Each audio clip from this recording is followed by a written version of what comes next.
ഹര ഹര ശിവശങ്കര ജയ ജയ ശിവശങ്കര. ഓം മമ ഗുരു മഹാദേവ നമസ്തുതേ. മഹാദേവനിലും സ്വയം പ്രസ്ഥാനിലും വിശ്വാസമർപ്പിച്ചിരിക്കുന്ന ആ സജ്ജനങ്ങളെ, നിങ്ങൾക്ക് ഏവർക്കും ഭഗവാന്റെ അനുഗ്രഹവും നന്മകളും ഉണ്ടായിരിക്കട്ടെ. എല്ലാവർക്കും ഭഗവാന്റെ വലിയ അനുഗ്രഹങ്ങൾ ഉണ്ടാകുന്നതിന് വേണ്ടി പ്രാർത്ഥിക്കുന്നു. ഇവിടെ നിന്ന് പറഞ്ഞതുപോലെ തന്നെ എല്ലാവരും നമഃശിവായ ജപിക്കുന്നുണ്ടെന്നും എല്ലാവരോടും കരുണയും അനുകമ്പയോടും കൂടി തന്നെ ജീവിക്കുന്നുണ്ടെന്നും മറ്റുള്ളവർക്ക് യാതൊരുവിധ തന്നിൽ നിന്നും യാതൊരുവിധ ഉപദ്രവങ്ങളുമില്ലാതെ തന്നെ ജീവിക്കുന്നുണ്ടെന്നും വിശ്വസിക്കട്ടെ. ഈ ഉദ്യമത്തിൽ ഇത് കേൾക്കുന്നവർ, ഇവിടെ നിന്ന് ചെയ്യുന്ന ഈ പ്രഭാഷണങ്ങൾ കേൾക്കുന്നവർ അത്തരത്തിൽ ഒരു ജീവിതം മുന്നോട്ട് നയിച്ചാൽ മാത്രമേ ഞങ്ങൾ ഈ ചെയ്യുന്ന പ്രവൃത്തി അതിന്റെ പൂർണ്ണ ഫലത്തിൽ എത്തുകയുള്ളൂ. നിങ്ങളെ കണ്ടെല്ലാവരും പഠിക്കേണ്ടതുണ്ട്.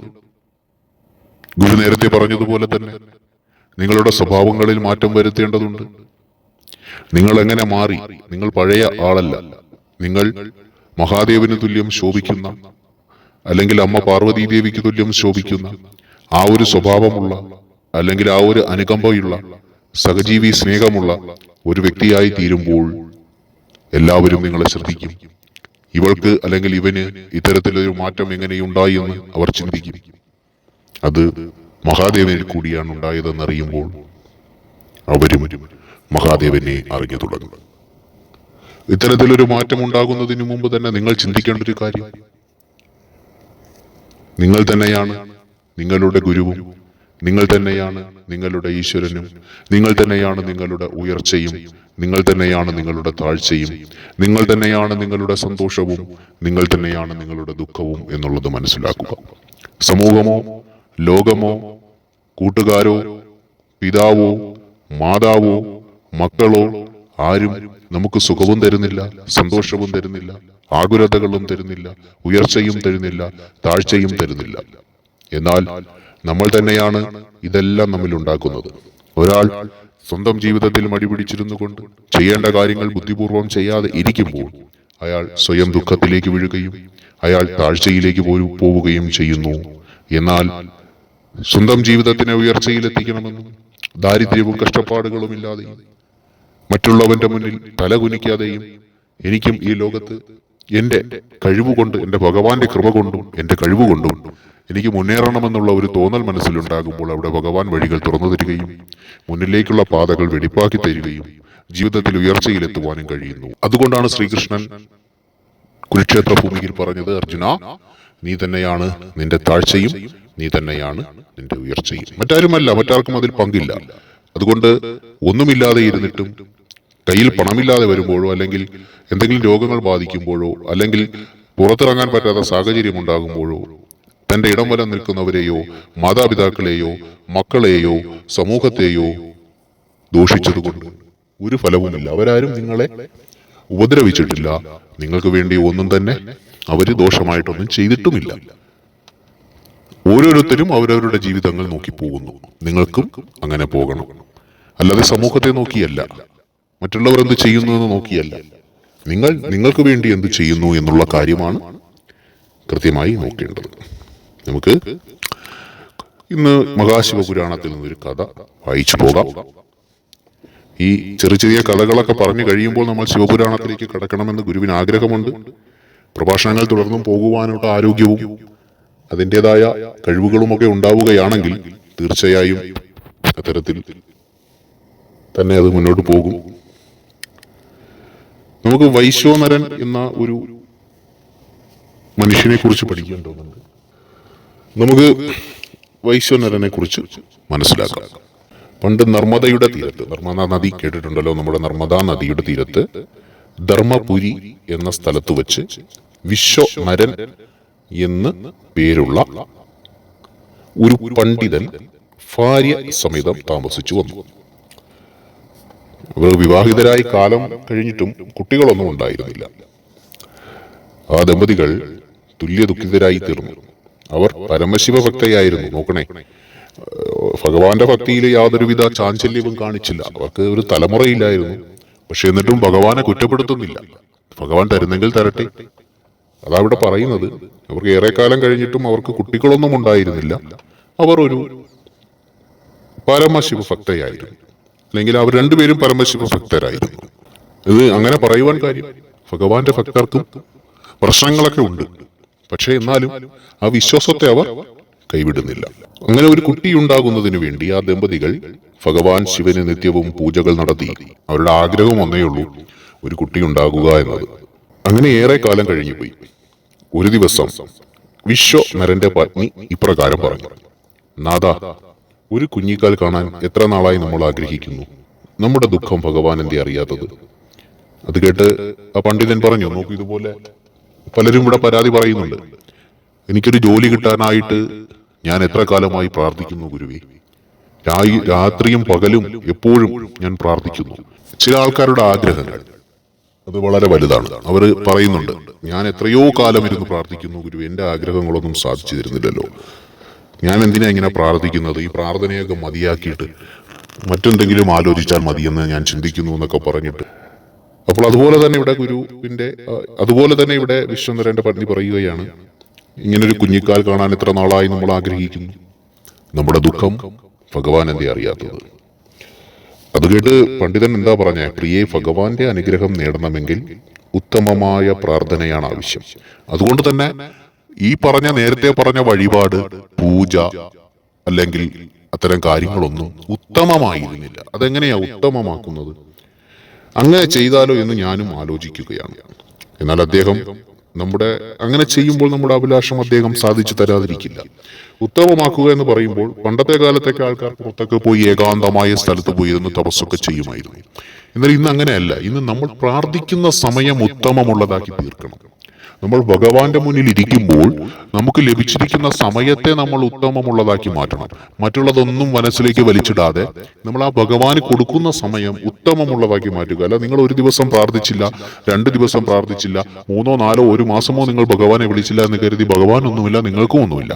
പക്ഷേ എപ്പോഴെങ്കിലും നിങ്ങൾക്ക് ഭഗവാന്റെ മുന്നിൽ അല്പസമയം ഇരിക്കണമെന്നോ ഭഗവാനെ പ്രാർത്ഥിക്കണമെന്നോ തോന്നുകയാണെങ്കിൽ ആ സമയത്തെ ഉത്തമത്തിൽ അത്യുത്തമമാക്കി മാറ്റുക എന്നുള്ളത് നിങ്ങളുടെ ജോലിയാണ്. കാരണം മറ്റ് അത്രയും സമയമുള്ള എല്ലാ കാര്യങ്ങളെയും നിങ്ങൾ മാറ്റിവെച്ചുകൊണ്ട് ആ ഒരു സമയത്തെ നിങ്ങളുടെ ജീവിതത്തിലെ ഏറ്റവും നല്ല സമയമാക്കി തീർത്തുകൊണ്ട്, അങ്ങനെ ചിന്തിച്ചുകൊണ്ട്, എന്റെ കൂടെ ഭഗവാൻ, ഞാൻ ഭഗവാന്റെ കൂടെ, ആ ഒരു അവസ്ഥ മനസ്സിൽ കണ്ടുകൊണ്ട് പ്രാർത്ഥിക്കുമ്പോഴാണ് അത് തപസ്സിന് തുല്യം ഉത്തമമായി തീരുന്നത്.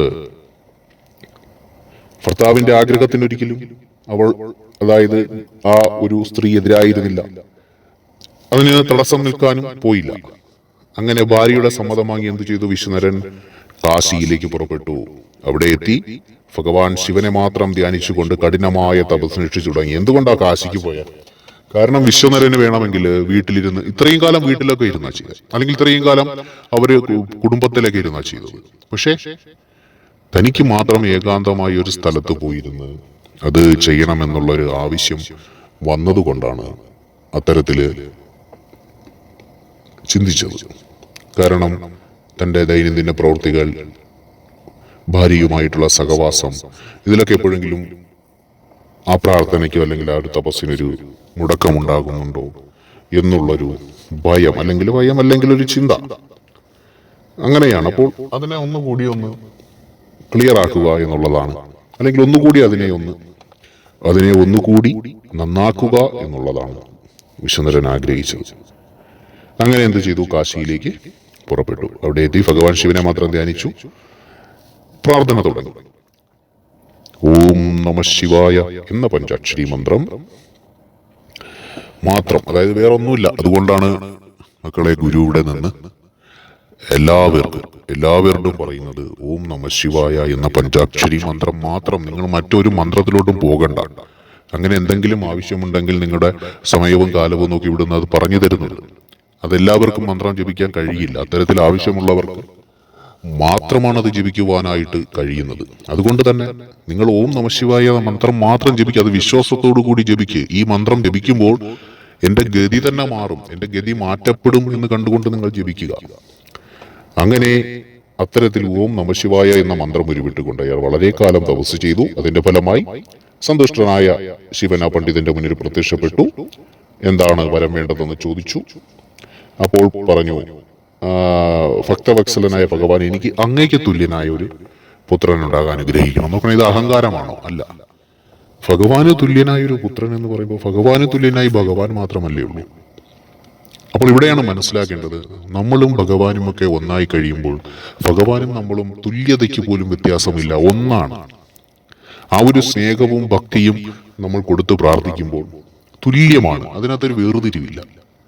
അപ്പോൾ ഇത് പ്രാർത്ഥിക്കുന്ന വിശ്വനരനോ ഭാര്യയ്ക്കോ ഭഗവാന് തുല്യം നിൽക്കാൻ കഴിയില്ല. പക്ഷെ അവരാഗ്രഹിക്കുന്നത് ആ ഭഗവാന് തുല്യനേക്ക് എത്താൻ പറ്റുന്നില്ല.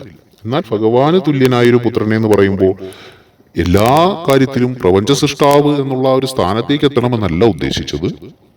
ഭഗവാനും ഞാനും ഒന്നാണ്, അല്ലെങ്കിൽ ഭഗവാനെ പോലെ ഭഗവാനിലേക്ക് നിൽക്കുന്ന ആ ഒരു പുത്രനെ അപ്പോൾ തുല്യമായി എന്നുള്ള കാര്യമാണ് ആ ഒരു വരത്തിന്റെ ഉദ്ദേശം. അങ്ങനെ ഭഗവാൻ എന്ത് ചെയ്തു? വിശ്വനര, നിന്റെ ആഗ്രഹം ഞാൻ സാധിച്ചു തരുന്നു എന്ന് പറഞ്ഞിട്ട് പുത്രനുണ്ടാകും. അങ്ങനെ എൻ്റെ അംശത്തിൽ നിന്നും നിനക്കൊരു പുത്രനുണ്ടാകുമെന്ന് പറഞ്ഞുകൊണ്ട് ഭഗവാനും മടങ്ങി. അങ്ങനെ സന്തുഷ്ടനായ വിശ്വനരൻ ശിവനെ താണുമടങ്ങി. അങ്ങനെ ശിവൻ അന്തർദാനം ചെയ്തു. വിശ്വനരൻ വീട്ടിൽ മടങ്ങിയെത്തി. ഭാര്യ സമാധാനായി കഴിഞ്ഞു. അങ്ങനെ താമസിക്കാതെ തന്നെ അയാളുടെ പത്നി ഗർഭം ധരിച്ചു. അതിന്റെ സമയമായപ്പോൾ അതിതേജസ്വിയായ ഒരു ആൺകുഞ്ഞിനെ പ്രസവിച്ചു. അവനെ കണ്ട മാതാപിതാക്കൾ സന്തോഷം കൊണ്ട് എന്താ പറയുന്ന, അവർക്ക് ആനന്ദ കണ്ണീരുണ്ടായി. അങ്ങനെ ഭഗവാൻ ശ്രീ പരമേശ്വരന്റെ കടാക്ഷം തന്നെ അതെന്ന് അവർ വിശ്വസിച്ച് അവർ ആ കുഞ്ഞിനെ നല്ല രീതിയിൽ വളർത്തി. അപ്പോൾ കുഞ്ഞിന് വൈശ്വനരൻ എന്ന പേരിട്ടു. വിശ്വനരനാണ് അച്ഛൻ. അതുപോലെ കുഞ്ഞിന് വൈശ്വനരൻ എന്ന പേരാണ് ഇട്ടത്. അങ്ങനെ ആ കുട്ടി വളർന്നു. അവൻ 5 വയസ്സ് തികഞ്ഞപ്പോൾ വിദ്യ പഠിപ്പിക്കുന്നതിനായി ഒരു ഗുരുവിന്റെ അടുക്കലേക്ക് അയച്ചു. വളരെ പെട്ടെന്ന് തന്നെ അവൻ വിദ്യകളെല്ലാം കരസ്ഥമാക്കി. ഗുരുവിന്റെ ശ്രദ്ധ പിടിച്ചു പറ്റാൻ അവന് വളരെ വേഗം കഴിഞ്ഞു. ഏത് കാര്യവും ഒരിക്കൽ ഗ്രഹിച്ചാൽ അവൻ പിന്നെ മറക്കാറില്ല. അങ്ങനെ അവന്റെ അപാരമായ ബുദ്ധി കണ്ട് ഗുരുനാഥൻ പലപ്പോഴും അതിശയിച്ചു പോയിട്ടുണ്ട്. ഒരു കാര്യം ഒരിക്കൽ മനസ്സിലാക്കി, അത് കണ്ടു കഴിഞ്ഞാൽ അപ്പോൾ തന്നെ മനസ്സിലാക്കും. അങ്ങനെ ഗുരുവിൽ നിന്നും തങ്ങളുടെ പുത്രൻ സമർത്ഥനാണെന്നറിഞ്ഞ അച്ഛനമ്മമാർ വളരെ സന്തോഷിച്ചു. ഭഗവാനെയും സ്തുതിച്ചു, നന്ദി പറഞ്ഞു. അങ്ങനെ ഇരിക്കെ നമ്മുടെ നാരദ മഹർഷി ഒരു ദിവസം എന്ത് ചെയ്തു? ഈ വിശ്വനരൻ, അതായത് വൈശ്വനരന്റെ പിതാവിന്റെ വിശ്വനരന്റെ ഗൃഹത്തിലെത്തി. നാരദനെ കണ്ട ദമ്പതികൾ സ്വീകരിച്ചിരുത്തി. വിശേഷങ്ങൾ ആരാഞ്ഞ് കൂട്ടത്തിൽ അയാളുടെ മകനെ കുറിച്ചും നാരദൻ ആരാഞ്ഞു. വിശ്വനര, അങ്ങയുടെ പുത്രൻ ബഹുമെടുക്കൻ തന്നെയെന്ന് നാരദൻ പറഞ്ഞു. അവൻ കീർത്തിമാനായി തീരും. പക്ഷേ എങ്കിലും അവനൊരു ദോഷമുണ്ട്. നോക്കിക്കേ, അവന് ഒരു ദോഷമുണ്ട്. അവന്റെ 12ാമത്തെ വയസ്സിൽ അവനൊരു ആപത്ത് സംഭവിക്കും. അതിനാൽ സൂക്ഷിക്കണം. നാരദവചനം ഒരിക്കലും അസത്യമാകില്ല. അതോർത്ത ദമ്പതികൾ വളരെയധികം വ്യസനിച്ചു. അവർ തങ്ങളുടെ മകനെ ആപത്തിൽ നിന്നും രക്ഷിക്കണമേ എന്ന് മനസ്സുരുകി പ്രാർത്ഥിച്ചു. തങ്ങളുടെ പുത്രന് ഒരു അപകടവും സംഭവിക്കാതിരിക്കുവാൻ പല നേർച്ചകളും നേർന്നു, വഴിപാടുകളും നടത്തി. തന്റെ മാതാപിതാക്കളുടെ മ്ലാനമായ മുഖം കണ്ട് മകൻ കാരണം തിരക്കി. ഗത്യന്തരമില്ലാതെ വന്നപ്പോൾ അവർ തങ്ങളുടെ ദുഃഖത്തിന് കാരണം മകനെ അറിയിച്ചു. അത് കേട്ട് മകൻ പറഞ്ഞു, എന്റെ പിതാവേ, മാതാവേ, നിങ്ങൾ രണ്ടുപേരും ഒന്നുകൊണ്ടും ദുഃഖിക്കേണ്ടതില്ല. ഞാൻ സാക്ഷാൽ മഹേശ്വരന്റെ ഭക്തനല്ലേ. അദ്ദേഹത്തെ ഭജിച്ചാൽ എനിക്കൊരാപത്തും സംഭവിക്കുകയില്ല. ഈ ഒരു വിശ്വാസം നമ്മുടെ എല്ലാവരുടെയും മനസ്സിൽ വേണം. അതിനാൽ ഞാനിപ്പോൾ തന്നെ തപസ്സിനായി പുറപ്പെടുകയാണ്. എന്നെ അനുഗ്രഹിച്ച് യാത്രാനുമതി നൽകിയാൽ. അത് കേട്ട് മാതാപിതാക്കൾ ദുഃഖത്തോടെ ആണെങ്കിലും മകന് യാത്രാനുമതി നൽകി. വൈശ്വനരൻ കാട്ടിലെത്തി കഠിനമായ തപസ് ചെയ്തു. ഒടുവിൽ ശിവൻ അവന്റെ പ്രാർത്ഥന കേട്ട് അവന്റെ മുമ്പിൽ പ്രത്യക്ഷപ്പെട്ടു. ഹേ ഭക്ത, നിന്റെ തപം മതിയാക്കൂ. ആ കണ്ണു തുറന്നു നോക്കൂ, ഞാൻ നിന്റെ മുമ്പിൽ തന്നെയുണ്ട്. വൈശ്വനരൻ മന്ദം കണ്ണു തുറന്നു. അപ്പോഴതാ തന്റെ മുമ്പിൽ ദേവേന്ദ്രൻ നിൽക്കുന്നു. ഹേ ദേവേന്ദ്രനോ? അതിശയത്തോടെ വൈശ്വനരൻ ചോദിച്ചു. അതെ, ഞാൻ ദേവേന്ദ്രൻ തന്നെ. നിനക്കെന്ത് വരമാണ് വേണ്ടത്? ചോദിക്കൂ, അത് തരാനാണ് നാം വന്നിരിക്കുന്നത്. പ്രഭു, ഞാൻ തപസ് ചെയ്തത് പരമശിവനെയാണ്, അങ്ങയെയല്ല. പിന്നെങ്ങനെയാണ് അങ്ങ് എന്നിൽ പ്രസാദിക്കുന്നത്?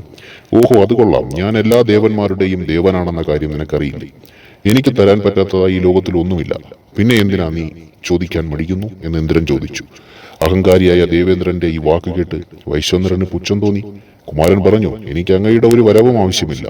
എനിക്ക് ആവശ്യമുള്ള വരം ഞാൻ എന്റെ കൈലാസനാഥനോട് ചോദിച്ചു വാങ്ങിക്കൊള്ളാം.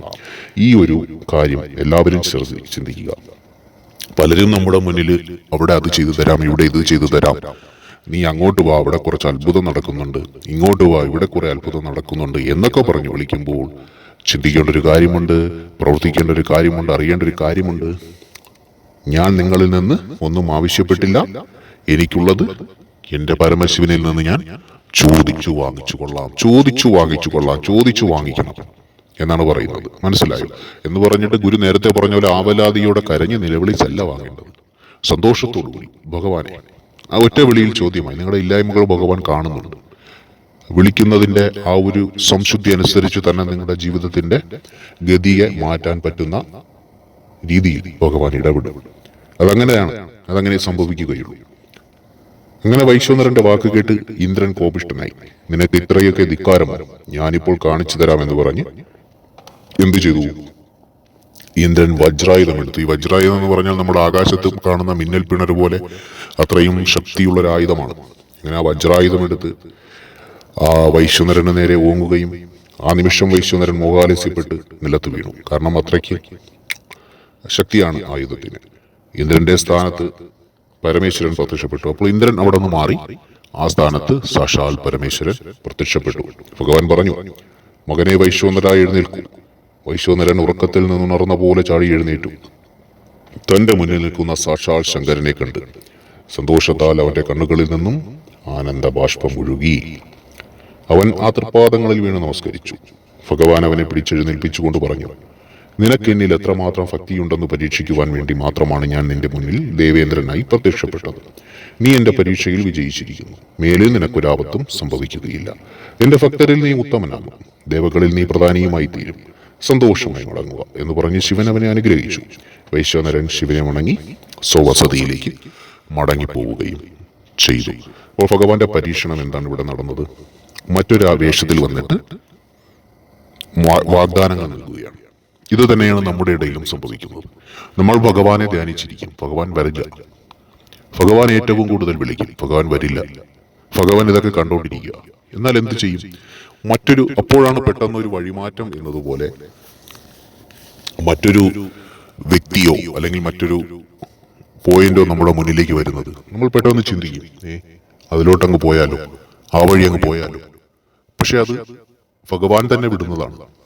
ഇവന്റെ മനസ്സ് എത്രത്തോളം എന്നിലാണ്, ഇവൻ എത്രത്തോളം എന്നെ അഭയം പ്രാപിച്ചിരിക്കുന്നു എന്നറിയുന്നതിന് വേണ്ടിയിട്ട് അദ്ദേഹത്തിൽ നിൽക്കുമ്പോൾ എന്ത് ചെയ്യും? വഴിമാറി, ദേവേന്ദ്രന് തരാൻ പറ്റതായിട്ടൊന്നുമില്ലല്ലോ, എനിക്ക് വരന്ത എന്ന് പറഞ്ഞിരുന്നെങ്കിൽ വൈശ്വനരൻ അപ്പോൾ അവിടെ വൈശ്വനരന്റെ ഗതി എന്താകുമായിരുന്നു? പക്ഷെ വൈശ്വനരൻ ഏക ലക്ഷ്യത്തിൽ തന്നെ അവിടെ ഇരുന്നു. എന്താണ് ലക്ഷ്യം? മഹാദേവനെ കണ്ടാൽ മതി, മഹാദേവനെ അറിഞ്ഞാൽ മതി, മഹാദേവനെ വരാതെ എനിക്ക് മഹാദേവനിൽ നിന്നല്ലാതെ ഒരു അനുഗ്രഹവും വേണ്ട. ഈ ഒരു പ്രതിജ്ഞ നിങ്ങളിലും ഉണ്ടായിരിക്കണം.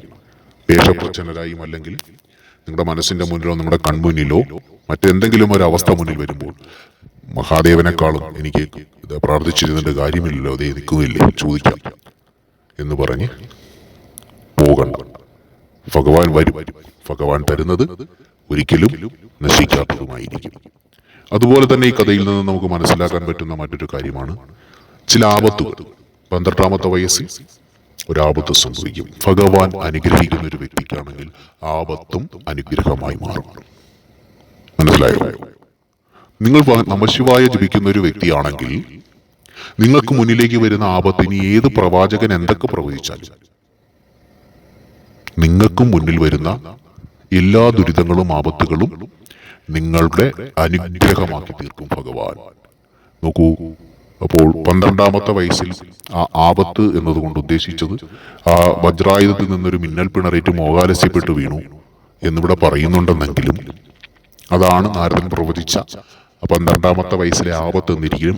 ആപത്ത് പോലും അനുഗ്രഹമായി മാറി ഇല്ലേ? ഇവിടെ ഭഗവാനാണ് വന്നത്. ഭഗവാൻ വന്നു വൈശ്വനരനെ ദേവകളിൽ പ്രമുഖനാക്കി നല്ലൊരു വരവും നൽകി. ഇതുപോലെ ആകണ്ടേ നിങ്ങൾക്ക്? അപ്പോൾ ഇതുപോലെ ഉള്ള ഒരു മനുഷ്യനായി തീരണ്ടേ നിങ്ങൾക്ക്? ഇതുപോലെ തന്നെ ആകണ്ടേ? വൈശ്വനരനെ പോലെ ആകണ്ടേ?